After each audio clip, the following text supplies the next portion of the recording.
Cops lied in court about a black driver. Then he pulled FBI ID and brought their whole precinct down. He reached for my weapon, Your Honor. I feared for my life. Officer Kevin's voice didn't waver. He stared down at me with cold, arrogant eyes, confident his uniform was a shield of absolute immunity. The defendant was erratic, hostile, and actively resisting. The courtroom was silent. They always believed the badge. But Kevin didn't know the man he dragged out of that car on Interstate 95. He didn't know the cheap suit hid a Quantico-forged weapon. He lied under oath, and he was about to lose everything. The rain was coming down in sheets, heavy and unrelenting, turning the asphalt of Interstate 95 just outside of Baltimore, Maryland, into a slick, black mirror. It was 2:14 a.m. on a Tuesday. Patrick gripped the steering wheel of his unremarkable 2018 Ford Taurus, his eyes tired but sharp. He had just wrapped up a grueling 14-hour surveillance shift in the city, working a deep cover assignment for the FBI's Public Corruption Task Force. His current alias was Marcus Vance, a mid-level logistics manager with a clean record and a boring life. His real name was Supervisory Special Agent Patrick Hayes, and he was exhausted. All he wanted was a hot shower and his bed. But the universe, it seemed, had other plans.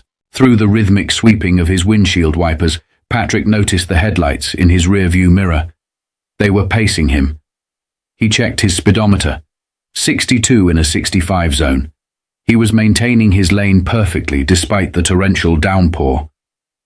He signaled smoothly changing lanes to let the aggressive driver pass. The headlights followed. Patrick's jaw tightened. Years of training at Quantico kicked in, shifting his brain from tired commuter to highly alert federal agent. He knew what was coming before the cherry red and blinding blue lights erupted in his mirror, painting the rain-streaked windows in a chaotic disco of authority. Patrick pulled over smoothly onto the gravel shoulder, shifting the car into park and immediately turning on the interior dome light. He rolled down his window, placing both hands at the 10 and 2 positions on the steering wheel. Standard procedure. He knew the drill better than the cops pulling him over. Heavy boots crunched on the wet gravel. A flashlight beam, harsh and blinding, cut through the darkness and pinned Patrick to his seat. License and registration, a voice barked over the sound of the rain. The voice belonged to Officer Kevin Vance, a 12-year veteran of the local county precinct, with a reputation that Patrick would soon become intimately familiar with. Kevin's face was obscured by the glare of the flashlight, but his tone was dripping with unwarranted hostility. "It's in my wallet, in my back right pocket," Patrick said calmly, his voice steady and neutral. "My registration is in the glove compartment. I need to reach for them. Is that all right, officer?" "Did I ask for a conversation?" Kevin snapped, stepping closer, the metal of his utility belt clinking against the door of the Taurus. "I said license and registration, now." Patrick moved slowly, deliberately pulling his wallet and handing over the fabricated Maryland driver's license, bearing his alias. Kevin snatched it out of his hand, shining the light on the card, then back up to Patrick's face. A black man in a beat-up sedan, driving through an affluent jurisdiction late at night. Patrick could practically see the gears turning in Kevin's head, the insidious profiling taking root. "Where are you coming from, Marcus?" Kevin asked, pronouncing the name with a mocking lilt.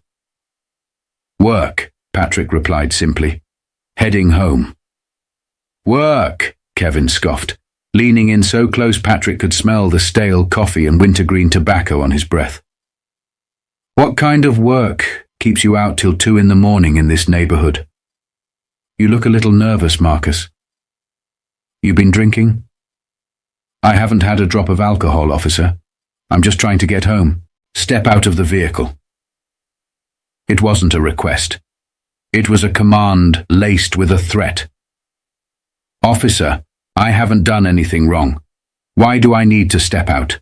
Patrick asked, keeping his hands firmly on the wheel. He knew his rights, both as a citizen and as a federal agent, but right now he was playing the role of Marcus Vance. "I said step out of the damn car," Kevin roared, his hand dropping to the handle of his service weapon.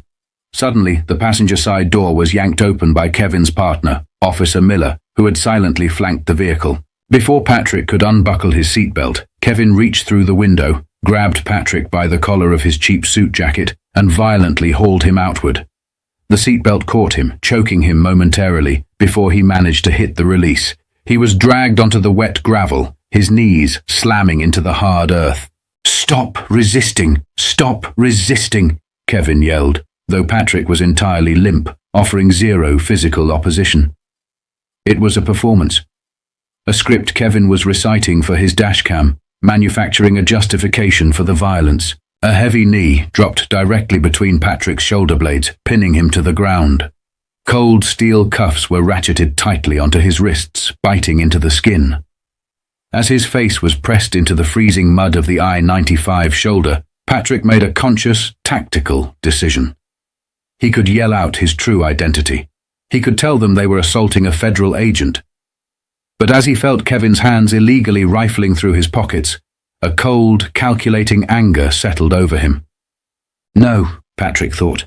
If they are doing this to me, they are doing this to everyone. He wasn't going to play his trump card yet. He was going to let them dig their own graves. The ride to the county precinct was a masterclass in psychological intimidation. Patrick was shoved into the hard plastic back seat of the cruiser, his arms awkwardly pinned behind him, the tight cuffs cutting off circulation to his fingers. The rain drummed aggressively against the roof of the squad car as it sped through the night. In the front seat, Kevin and Miller were laughing. Did you see the look on his face? Miller chuckled, tapping away on the mobile data terminal. Thought he was a tough guy until he hit the mud. They're all the same, Kevin sneered, adjusting his rearview mirror to glare at Patrick. Think they own the road. Got a little attitude on him too. We'll see how much attitude he has after a night in holding. Patrick remained entirely silent. He didn't complain about the cuffs. He didn't beg for an explanation. He sat in the darkness, his mind working like a high-speed processor. He was taking mental photographs of everything. Kevin's badge number, 7492, Miller's badge number, 8114, the cruiser's unit designation, Car 4 Bravo. He noted the time of the arrest and the exact mile marker on I-95 where the stop occurred. When they arrived at the precinct, Patrick was dragged out by his collar. The station was a dismal cinder-block fortress that smelled faintly of ammonia, stale sweat, and despair. Fluorescent lights buzzed overhead, casting a sickly pallor over the bullpen. Other officers glanced up from their desks as Kevin marched Patrick through the room, but none looked surprised. This was business as usual. Patrick was shoved against the booking counter. A bored-looking desk sergeant barely looked up from his paperwork. "What do we got, Kev?"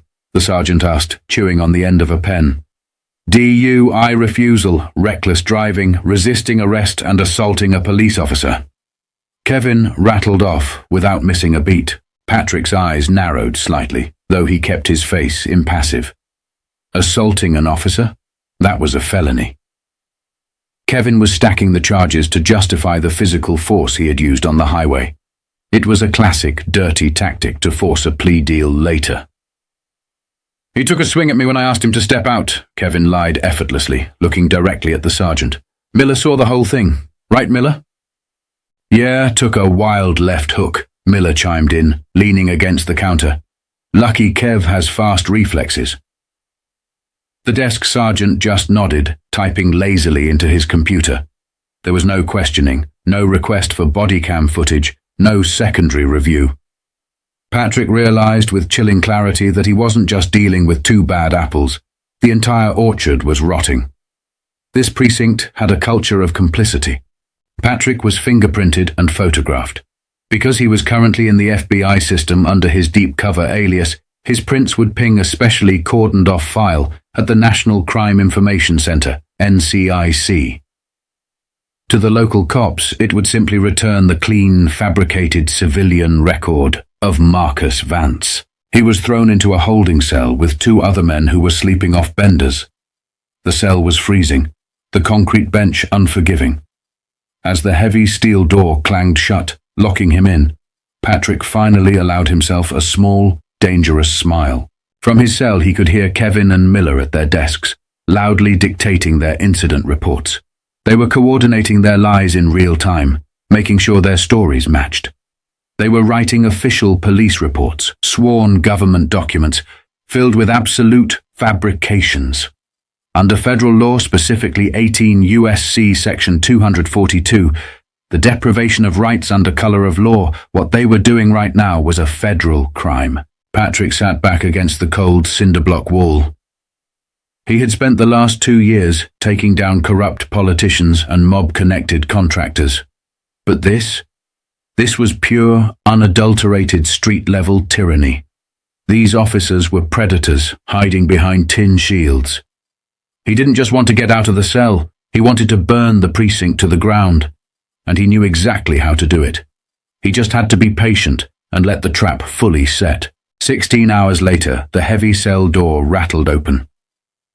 "Vance, you made bail," a gruff correctional officer muttered, stepping aside. Patrick stood up, his joints aching from the concrete, his suit ruined by mud and wrinkles. He walked out into the harsh daylight of the precinct lobby. Waiting for him was a man in a sharp charcoal suit, looking entirely out of place in the dingy county station. It was Supervisory Special Agent David Ross, Patrick's handler, and the head of the Baltimore Field Office's Anti-Corruption Division. To the desk sergeant, Ross was just Marcus Vance's high-priced defense attorney. Ross signed the release papers without a word, his expression unreadable. He guided Patrick out of the glass doors and into a waiting black SUV with heavily tinted windows. As soon as the doors slammed shut, isolating them from the outside world, Ross turned to Patrick. "You look like hell, Hayes." "You should see the other guy," Patrick replied dryly, rubbing his bruised wrists. "Oh, wait, you can't because I didn't touch him." Ross started the engine, pulling out of the precinct lot. "I saw the arrest report. Assaulting an officer, resisting. They threw the whole book at you. We can squash this right now. I make one phone call to the chief of police, reveal your status, and these charges disappear before we hit the Beltway." "No," Patrick said instantly, his voice hard. "No, we don't squash it. We let it ride." Ross glanced at him, raising an eyebrow. "Patrick, you have a felony charge on your alias. It jeopardizes the primary operation. The primary operation is on ice anyway until the target returns from overseas next month." Patrick countered, leaning forward. "Dave, you didn't see the inside of that precinct. It wasn't just the 2 cops who pulled me over. The desk sergeant, the booking officers, they all knew. They function like a gang. They falsify reports as casually as ordering lunch. If they did this to a federal agent, think about what they've been doing to the local kids who don't have our resources." Ross sighed, knowing the look in Patrick's eyes. It was the look of a bulldog that had just locked its jaws. "What's your play?" "They think I'm a nobody. They're going to push this all the way to trial to force a plea. I want them to perjure themselves in open court. I want them to swear under oath to the lies they wrote in that report." Patrick's mind was already outlining the indictment. "But we need bulletproof evidence." "Their dashcam?" Ross suggested. "I guarantee you the dashcam malfunctioned the moment they pulled me out of the car," Patrick said grimly. "But they didn't know they were pulling over an FBI technical operations vehicle." Ross smiled thinly. The 2018 Taurus Patrick drove was heavily modified. It looked like a standard fleet vehicle, but it was wired with hidden encrypted 4K microcameras in the front grille, the side mirrors, and the interior cabin, along with high-fidelity audio receivers. It was designed to record covert handoffs, but it had just recorded an immaculate multi-angle view of police brutality and perjury. "I need tech ops to pull the telemetry and the encrypted drives from the Taurus," Patrick ordered as they merged onto I-95, driving past the exact spot he had been arrested hours earlier. "I want every frame enhanced, and I need DOJ to assign a federal prosecutor to act as my public defender. We are going to build a trap so tight Officer Kevin won't even realize he's in a cage until the lock clicks." For the next 4 months, Patrick played the part of the terrified defendant perfectly. He showed up to every preliminary hearing in his cheap suits, looking nervous and defeated. His DOJ defense attorney a brilliant federal prosecutor named Sarah Jenkins, played the role of an overworked public defender, constantly asking for leniency and acting intimidated by the local prosecutors. Meanwhile, behind the thick walls of the J. Edgar Hoover building in Washington, D.C., the FBI was building a massive RICO and civil rights case. They quietly subpoenaed Officer Kevin's past arrest records, finding a horrific pattern of identical charges against minorities. Always resisting arrest, always assaulting an officer, always resulting in closed-door settlements. The county prosecutor's office, eager to back the blue, aggressively pushed Patrick's case forward, completely blind to the federal crosshairs painting their own backs. The stage was set, the trap was primed. The Fulton County Municipal Courthouse was a suffocatingly warm, wood-paneled room that smelled of floor wax and nervous sweat. It was the arena where lives were routinely destroyed by the stroke of a pen.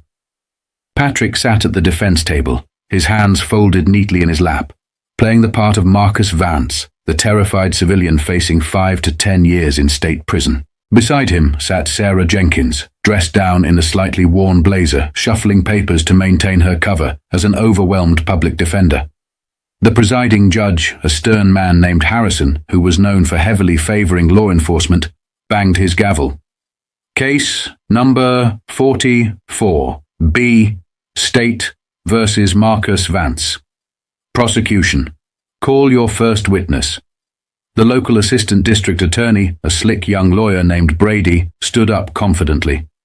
The state calls Officer Kevin Vance to the stand. Kevin swaggered through the swinging wooden gates.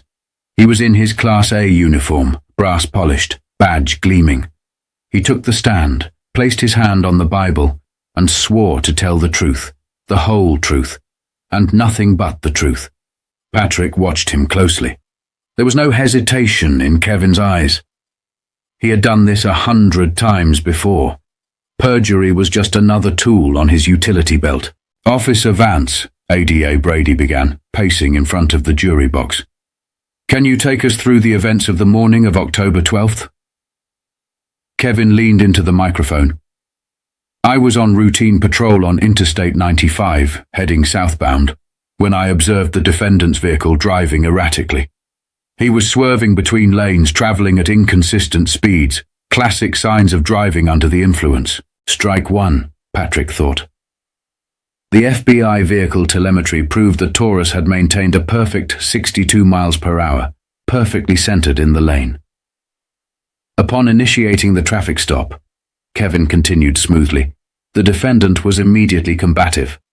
When I asked for his license, he became verbally abusive, shouting profanities. Strike two. Did you ask the defendant to step out of the vehicle? Brady asked. I did, for my own safety and his, given his agitated state. However, when I opened his door, the defendant lunged at me. He threw a closed fist punch that grazed my shoulder, and then he reached toward his waistband, shouting that he was going to smoke me. Kevin's face looked grave, the picture of a brave public servant in mortal danger. Fearing for my life, and the life of my partner, I used an authorized takedown maneuver to subdue him. The courtroom was dead silent. The ADA nodded sympathetically. Thank you, officer. It sounds like a terrifying situation. He turned to the defense table with a smug look. Your witness. Sarah Jenkins stood up slowly, adjusting her glasses. She walked to the podium, looking almost apologetic. Officer Vance, just to be completely clear, you are absolutely certain the defendant swung at you? Yes, ma'am. No doubt in my mind, Kevin said, an arrogant smirk tugging at the corner of his lips. He thought he was dealing with a rookie public defender. And you are certain he verbally threatened your life? I will remember those words for the rest of my career, Kevin lied, looking directly at the jury to sell the emotion. Now, Officer Vance, Sarah said, pulling a piece of paper from her file. We requested the dashcam footage from your cruiser for that night. However, the police department informed us that the camera experienced a catastrophic hard drive failure at the exact moment of the traffic stop. Is that correct? Kevin didn't flinch. Yes. Unfortunately, our equipment is old, It glitches sometimes. But my partner and I both wrote detailed reports immediately after the incident. How convenient, Sarah murmured, loud enough for the judge to hear. Objection, Your Honor. Argumentative, the ADA barked. Sustained. Ms. Jenkins, ask a question or sit down, Judge Harrison snapped. No further questions for this witness, Your Honor, Sarah said, returning to her seat. She glanced at Patrick and gave a microscopic nod. The prosecution rested its case. It was a slam dunk in their eyes. A veteran cop's sworn testimony against a nobody with no video evidence to contradict him. Judge Harrison looked down at Patrick from the bench. Ms. Jenkins, does the defense wish to call any witnesses? Just one, Your Honor, Sarah said, her voice suddenly losing its timid edge, ringing out clearly across the courtroom.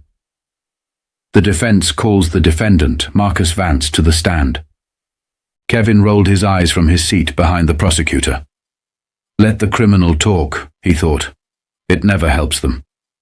Patrick stood up, smoothing the front of his jacket.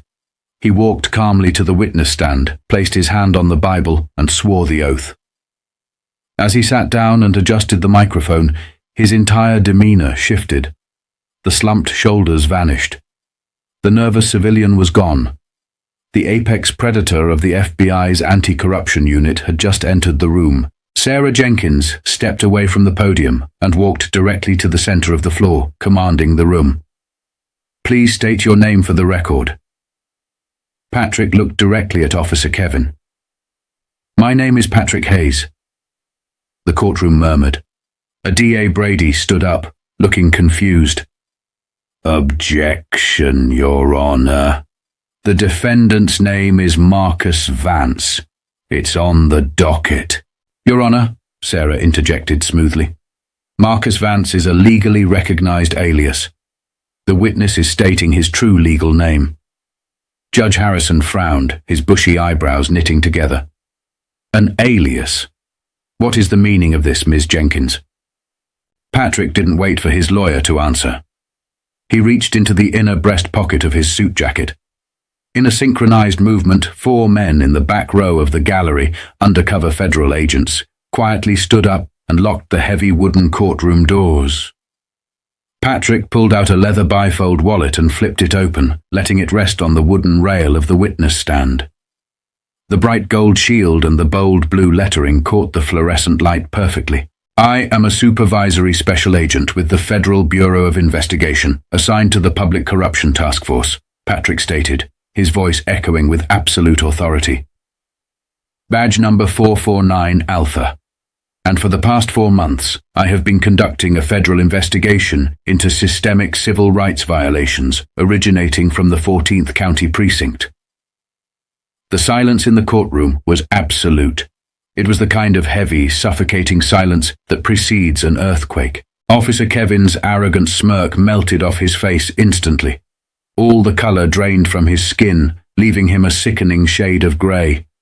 He stared at the golden badge, his breathing suddenly shallow and rapid. He looked at his partner, Miller, sitting in the gallery, who looked like he was about to vomit.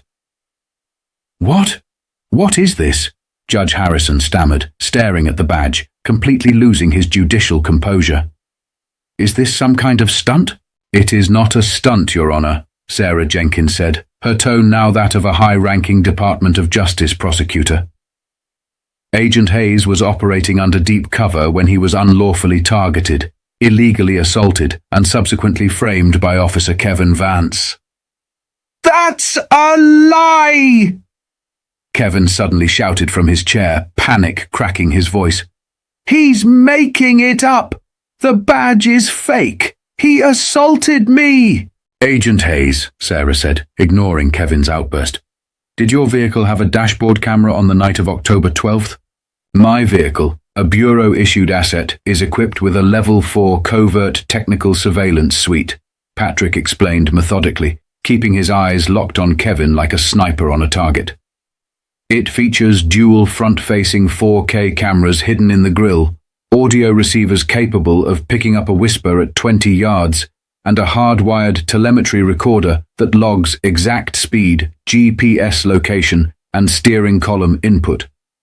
"Your Honor," Sarah said, pulling a heavily encrypted, thick black thumb drive from her briefcase.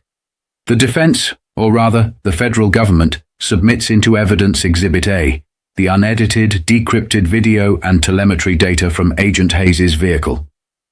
"Objection!" Ada Brady practically shrieked, his career flashing before his eyes. "Surprise evidence! We were not given discovery." "This is not just defense evidence in a state trial, Mr. Brady," Sarah said coldly. "This is the foundation of a federal indictment. Your Honor, may I use the courtroom projector?" Judge Harrison, looking slightly terrified of the jurisdictional nightmare unfolding in his courtroom, simply nodded. The large screen pulled down over the jury box flickered to life. The video was crystal clear, a stark contrast to the grainy, pixelated footage normally shown in police cases. The courtroom watched as Patrick's Taurus drove perfectly straight in the rain. The telemetry data, in the corner of the screen, showed a steady 62 miles per hour. Then, the flashing lights appeared. The audio kicked in, sharp and flawless. "License and registration," Kevin's hostile voice boomed through the courtroom speakers. "It's in my wallet in my back right pocket," Patrick's calm response. "Did I ask for a conversation? I said license and registration, now." The jury watched, captivated and horrified, as the video clearly showed Patrick keeping his hands on the wheel, completely compliant.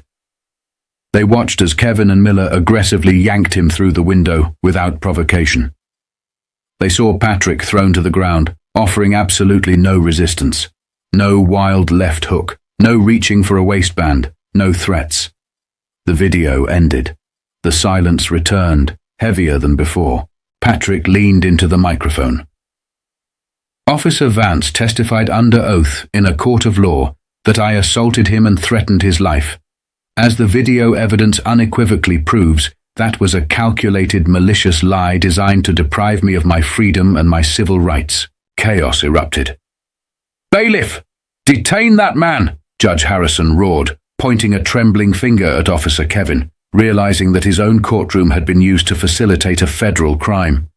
Before the elderly state bailiff could move, the heavy oak doors at the back of the courtroom burst open. A tactical squad of FBI agents wearing heavy body armor emblazoned with bright yellow FBI lettering flooded into the room. "Federal agents! Nobody move!" the lead agent barked. Kevin shot out of his chair, instinctively reaching for his sidearm, but his hand found only the empty holster. He had been required to check his weapon before taking the stand. Two federal agents slammed him face-first onto the prosecution table, clicking heavy federal restraints around his wrists. "Kevin Vance," Agent Ross said, stepping forward from the back of the room with a federal arrest warrant in hand. "You are under arrest for perjury, falsifying government documents, and the deprivation of rights under color of law, a violation of 18 U.S.C. Section 242. You have the right to remain silent. I highly suggest you finally use it." Across the room, Officer Miller tried to slip out a side door, but was immediately tackled by two agents and cuffed on the floor. The local prosecutor, Brady, sat perfectly still, his hands raised slightly in the air, wanting absolutely no part of the federal wrath raining down on his star witnesses. Patrick stepped down from the witness stand, walking slowly toward where Kevin was pinned to the table. He leaned down, looking directly into Kevin's panicked, terrified eyes. The arrogance was completely gone, replaced by the raw animal fear of a predator that had just become prey. "You thought the uniform made you untouchable," Patrick said softly, his voice cutting through the shouting in the courtroom. "You thought you could ruin a man's life just because it was raining and you were in a bad mood. You pulled over the wrong driver, Kevin." That afternoon, the 14th County Precinct looked like a war zone. Dozens of FBI black Suburbans surrounded the building. Federal agents carried out boxes of files, computer servers, and years of suppressed internal affairs complaints. The entire precinct was placed under federal receivership. The dominoes fell fast and hard. Officer Kevin Vance's arrest broke the dam. Faced with 20 years in federal prison, Kevin immediately turned on his colleagues, singing like a canary to secure a plea deal. he exposed a deeply rooted ring of corruption within the precinct. Officers who were shaking down local businesses, planting evidence on minorities to meet arrest quotas, and covering for each other's excessive force violations. 16 officers, including the desk sergeant who processed Patrick, were indicted on federal racketeering and civil rights charges. The chief of police was forced into early retirement, facing a Department of Justice probe into his willful negligence. 6 months later, Patrick sat in the back of a federal courtroom in Washington, D.C., dressed in his sharpest suit. He watched as the judge handed down Kevin's sentence: 15 years in a maximum security federal penitentiary, with no possibility of early parole. As Kevin was led away in an orange jumpsuit, chains clinking around his waist and ankles, he looked over his shoulder. He made eye contact with Patrick one last time. There was no defiance left in him, only the crushing realization of hard karma. Patrick didn't smile. He didn't gloat. He simply stood up, buttoned his jacket, and walked out of the courtroom. The job wasn't done. There were always more corrupt cops hiding behind the badge, and Patrick Hayes was always ready for the next midnight drive. If this story of absolute justice and hard karma got your blood pumping, hit that like button and subscribe to the channel right now. We bring you the most intense, real-life drama and revenge stories every single week, and you won't want to miss what we have coming next. Drop a comment down below. What would you have done if you were in Patrick's shoes? Would you have revealed your badge on the highway, or would you have let the trap snap shut in court just like he did? Share this video with anyone who loves seeing corrupt bullies get exactly what they deserve. Your support helps us keep exposing these crazy stories.